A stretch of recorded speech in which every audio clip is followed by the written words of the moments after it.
बिस्मिल्लाहिर्रहमानिर्रहीम। अस्सलाम वालेकुम। कैसे हैं आप? अल्लाह से दुआ है कि वो आपके खानों में और माल में इजाफ़ा फरमाए। आज मैं आपके साथ शेयर करने जा रही हूँ मैंगो आइसक्रीम बनाने का बिल्कुल नया फार्मूला। उम्मीद है कि आप लोगों को फार्मूला पसंद आएगा। इसके लिए आप लें अच्छे और फ्रेश किस्म के मीठे मैंगो। इनको आप धोकर साफ कर लें और फिर आप इनको काट लें। मैंगो जो हैं वो अच्छे किस्म के हों, सख्त ना हों, खट्टे नहीं होने चाहिए। बिल्कुल फ्रेश किस्म के मैंगो लेकर आप इनको काट लें और इसका गुद्दा जो है वो अलग कर लें। इसको आप गिटली से अच्छी तरह तार लें और मैंगो को साफ कर लें। देखें, इस तरह आप एक टुकड़े को उठाएं और फिर आप इसको छोटे छोटे टुकड़ों में काट कर इसके गुद्दा जो है वो निकाल लें।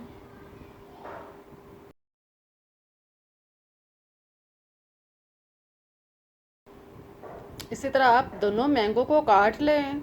इनको काटने के बाद आप इसको नरम कर लें। आप इसको जूसर में डालकर या किसी भी आप चीज़ के साथ आप इसको नरम कर लें।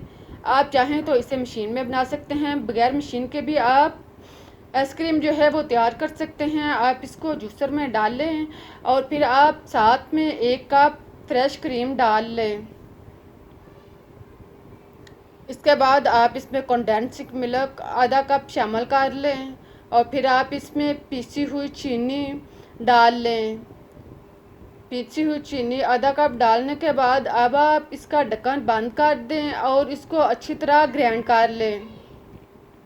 इसको आप 2 से 3 मिनट तक खूब अच्छी तरह ग्राइंड करें ताकि सारी चीज़ें जो हैं वो अच्छी तरह ग्राइंड होकर यकजा हो जाएं।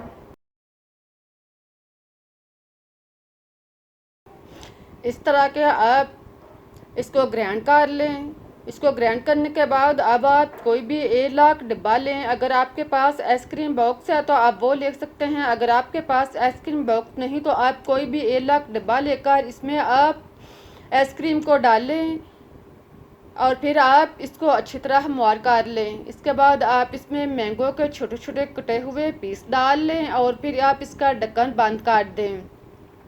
इसको आप 8 से 10 घंटे के लिए या आप 1 रात के लिए इसको रेफ्रिजरेटर में रख दें।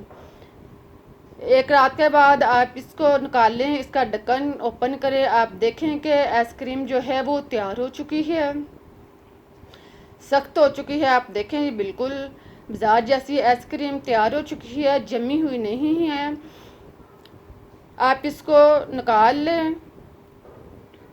बाजार जैसी आइसक्रीम तैयार हो चुकी है बगैर केमिकल के। आप इसको निकालें, खुद खाएं, बच्चों को दे, मेहमानों को दे। बहुत ही मज़ेदार रेसिपी है। उम्मीद है कि आप लोगों को बनाने का तरीका पसंद आया होगा। अगर तरीका अच्छा लगा है तो आप इसे लाइक करें, सब्सक्राइब करें, शेयर करें ताकि मैं आपके इससे बेहतर और मज़े की रेसिपीज़ आपको टाइम तक पहुंचा सकूं। अब आप इसके ऊपर बादाम और पिस्ता अगर चाहें तो लगाएं और फिर आप मज़े के साथ इंजॉय करें। मुझे इजाज़त दें, फिर मिलते हैं एक नई रेसिपीज़ के साथ। तब तक के लिए अल्लाह हाफिज़।